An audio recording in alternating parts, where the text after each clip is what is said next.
Hey folks, welcome back to Shorish for another installment of an update of what's going on. This is Founders Blog number 11, and we just thought it would be a good idea to show you a little bit about what we've been up to the last couple days.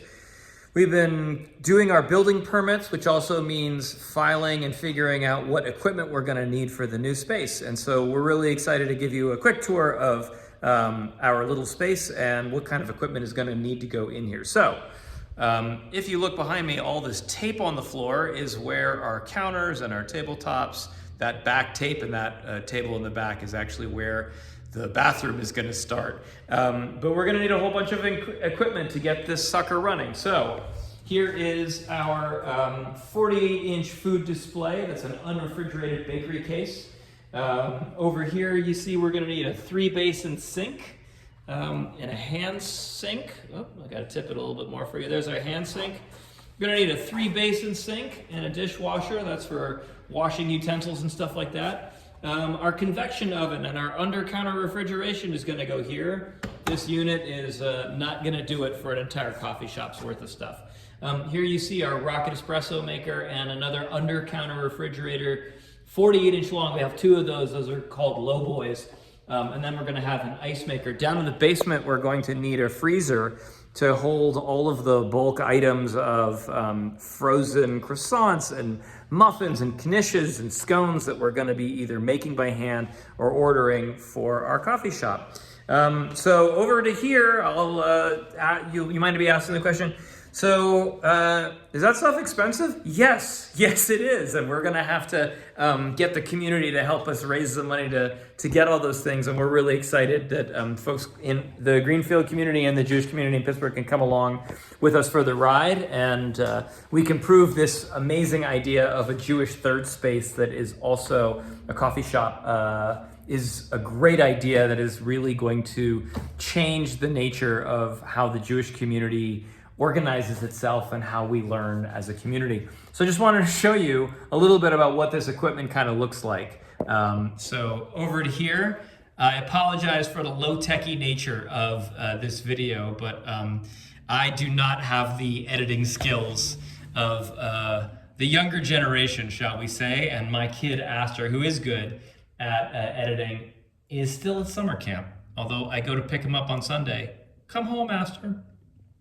Here we go with our 48-inch low boy under-counter refrigerator. If you look at the price tag over there, $1,439. This is not your mom's Frigidaire. This thing is, restaurant grade, really high quality, and that surface on top, you can throw cutting boards on and use it as a prep surface, which is really great for us. And that's kind of our plan along that back wall that we were showing you.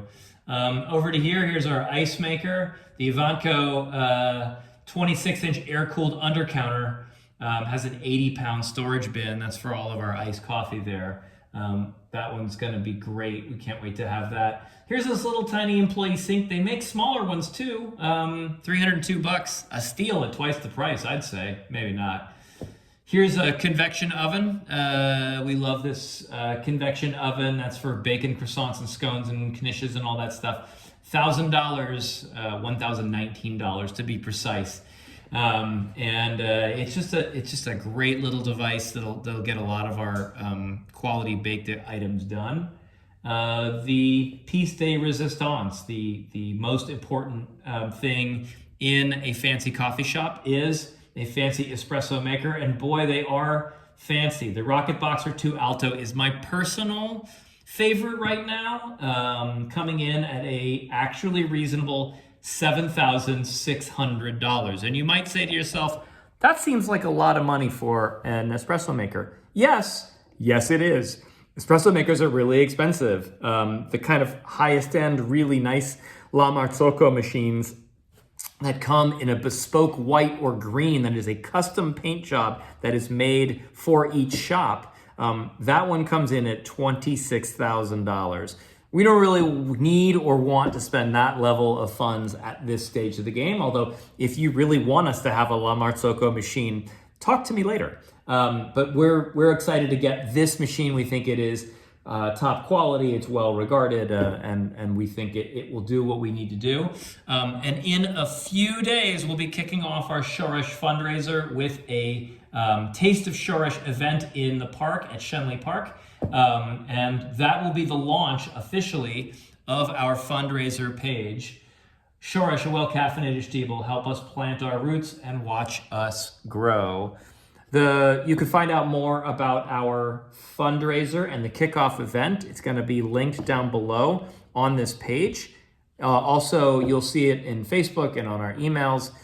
So if you're excited about all this equipment that we're doing, all the renovations we're doing, the amazing Third Space Jewish Community coffee shop thing that we are doing here in Greenfield, Pittsburgh, Pennsylvania, follow along with us. We'd really appreciate any support you'd be able to give us. That's our update from Shoresh. Thanks for coming along from the journey, and stay tuned as we keep moving forward with building this amazing Jewish learning space of our dreams.